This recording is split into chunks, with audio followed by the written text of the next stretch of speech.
Hi, my name is Kees and I help people from doing to being. And today I'm here with a video about the truth of unknowing. So the truth of unknowing is that actually lots of the times we don't know what life has in store for us.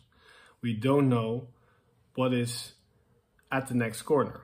We don't know what will happen today. We don't know what will happen tomorrow.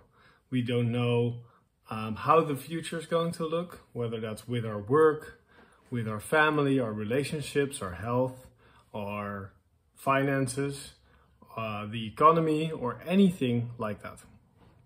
We may make an estimate guess or think that we have a probable outcome. And of course we can take that into account or make sure we're prepared in some sort. This can be very smart, of course. But the truth is that all that we can think about the future is an illusion. Because everything that we think about that will or may not happen in the future, it's just a dream. It's just an idea of the future. The future is actually never here. The only thing that's here is the now. But we forget that. And especially our mind forgets that. And our identification forgets that. One of my teachers, he's a very famous Indian teacher, said basically that the only difference between a human and an animal is the fact that we have the possibility of memory and imagination. And with memory, we can look at the past, and with imagination, we can look at the future. And we basically fantasize about the future lots of times. But in reality, it's never there. There's only just this fantasy of tomorrow. This fantasy or this imagination, which helps us, of course, with planning or doing certain things in the world, which is great.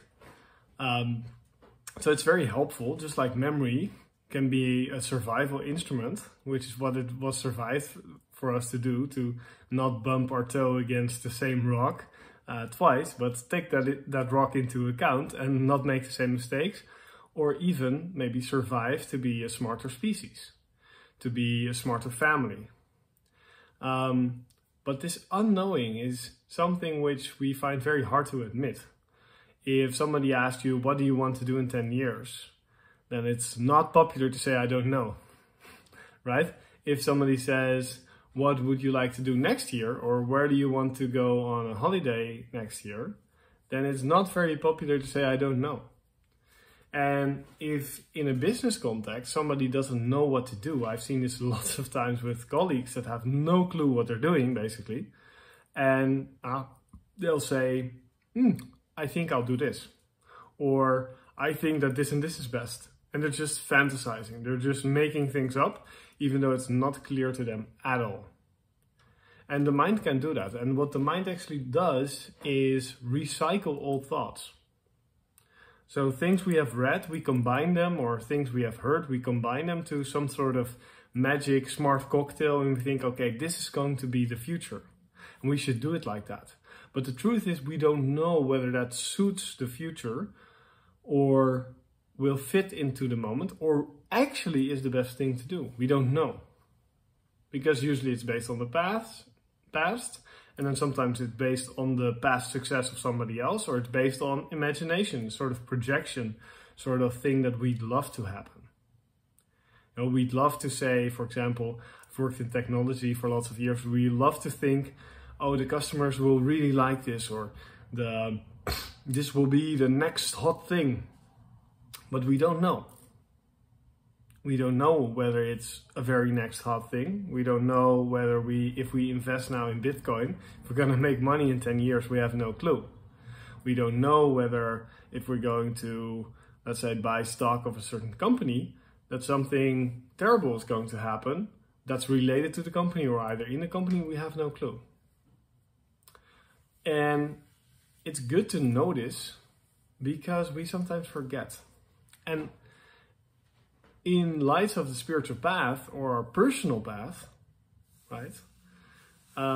This is a very important thing, because the same Indian teacher, his name is Sadhguru, by the way, and he's a famous YouTube guru.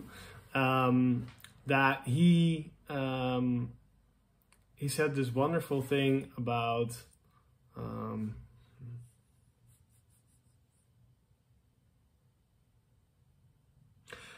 unknowing is a possibility, but thinking you know something or just knowing itself is a dead end. Because if you think you know, you're not going to search the answer. You're not going to search for the answer. You're not going to come up with something, or you're not going to try. You're thinking, I already know, so I don't need to try. I don't need to do anything. And that can be a big trap if that knowing that you have is actually not from experience.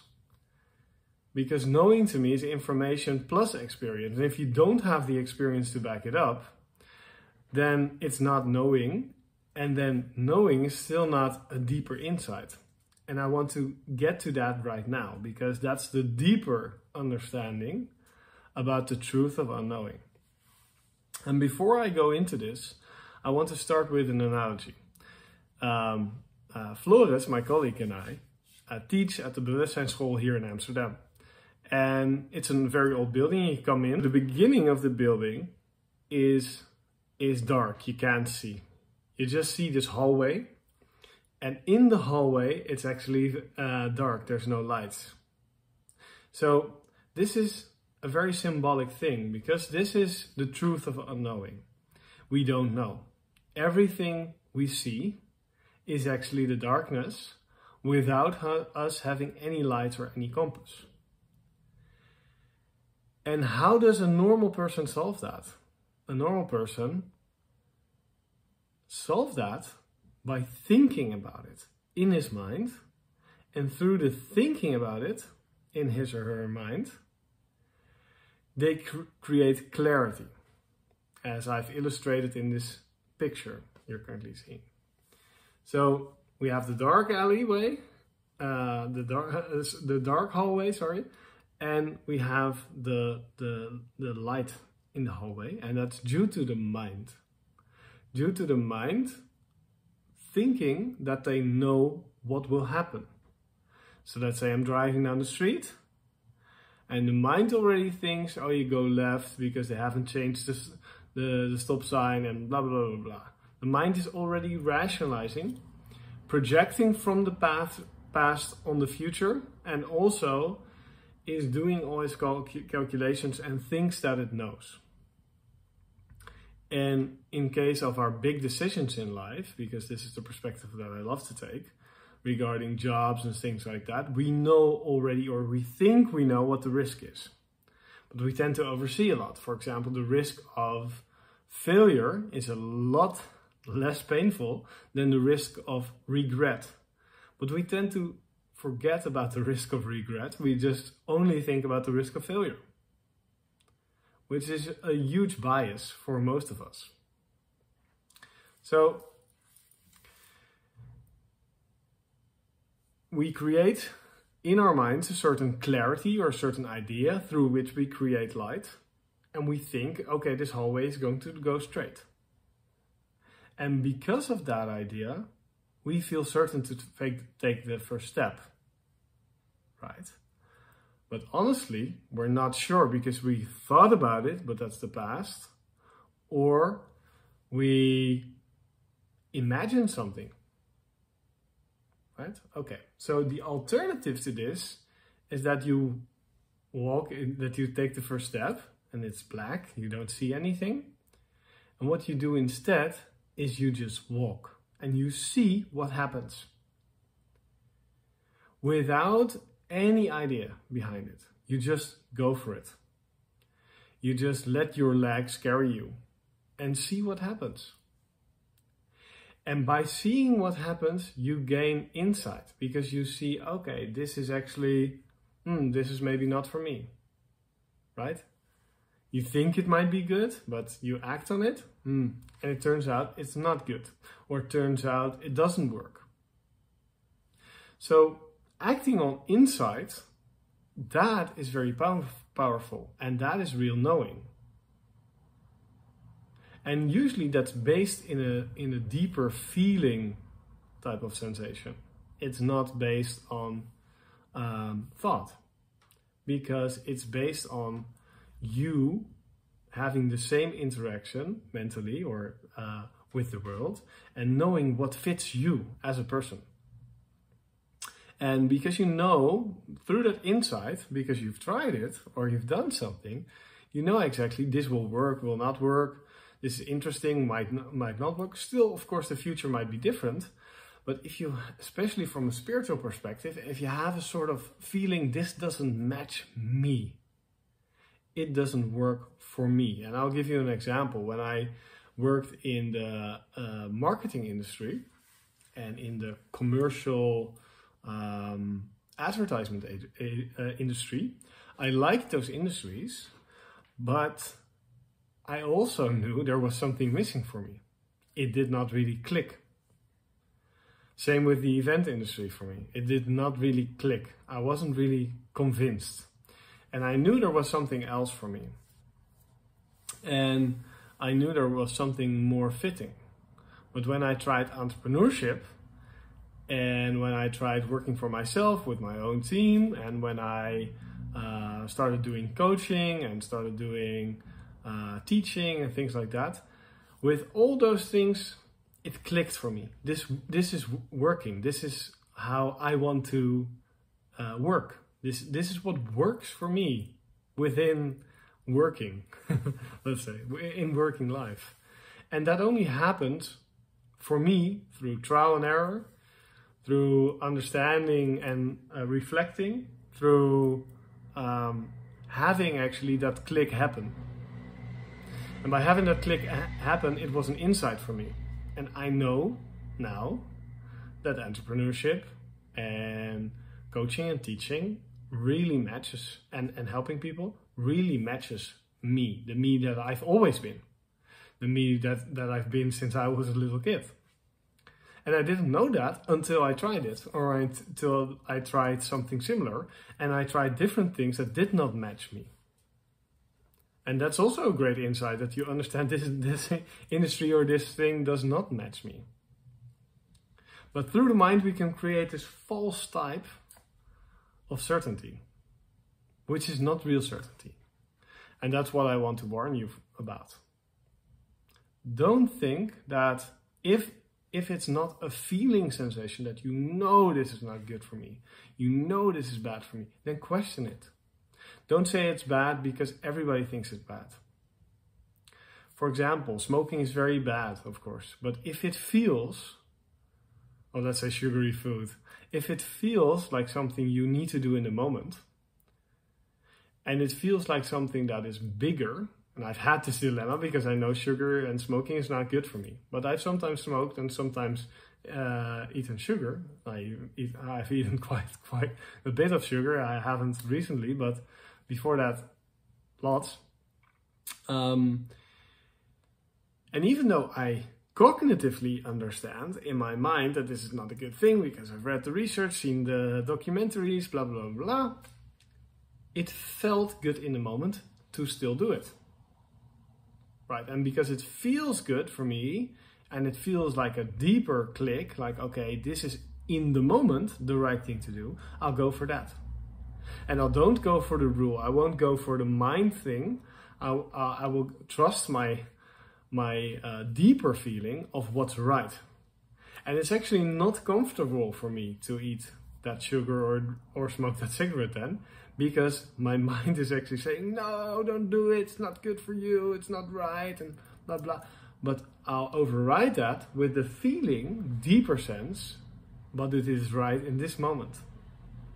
I feel that it is happening through me. I feel that it's aligned. So I'll do it. And sometimes it has happened for me to learn the lesson that I shouldn't. And that's also a very valuable insight, because through that walking the path, without using your cognitive function so much, you get insight instead of the mind projecting. So it's way more powerful to feel, wow, my body is really not reacting well to that cigarette or that sugar. That's a way more powerful insight than I've read it in some type of research. Because what fits you might not fit somebody else, and vice versa. So, life gives you insight. If you let life, if you surrender to life, and you take that first step, even when you know that life is insecure. We don't know when we're going to die. We don't know what happens. But we can get insights into our true nature and also into how we work, or what is meant for us as a human, you know? Because we're not a human, we're a spiritual being having a temporary human experience. And actually the spiritual being is actually energy, and we're all that. So we're actually everything having a one thing experience, but within that one thing we can realize as everything what's meant for this one thing, how we want that to behave.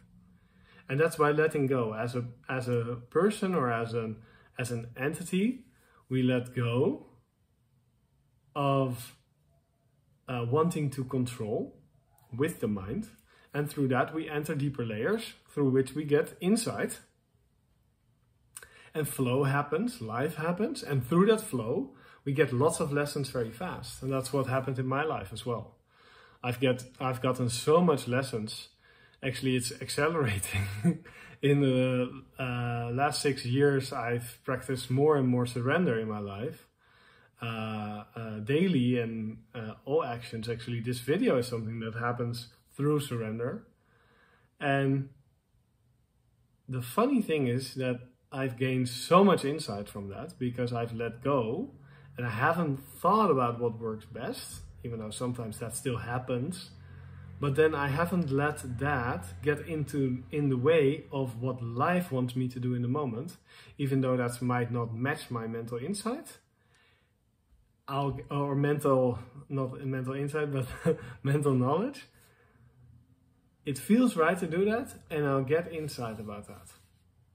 And sometimes it's right to eat sugar, you know. Sometimes it's right to do something else. Something might feel terrible in your body, but it was just necessary for one click. Maybe one click of karma, you know, just letting go of a piece of your own, of wanting to be so strict. Sometimes it's necessary that life frees you from all this strictness. And sometimes it's necessary that life puts you on a strict diet. So, this is very interesting, and yeah, I recommend that you look into your life for the unknowing, and actually instead of coping with unknowing with drugs, alcohol or sugar or anything like that, accept the unknowing, meditate on it, and embrace also the fact that even though we don't know what's going to happen, most of the things are going very well for us, most of the time. And that can maybe give us a little bit more trust to let go a little bit more in your life. A beautiful saying I've read in the wonderful book Radical Acceptance by Tara Brach was from a Thai monk, she quoted. And he said something in the line of, when you surrender a little, you get a little peace. When you surrender a little more, you get more peace. And when you surrender absolutely, you get absolute peace. So I'm still evolving, and I'd love to evolve together. Thank you so much for watching, and have a great day. Bye.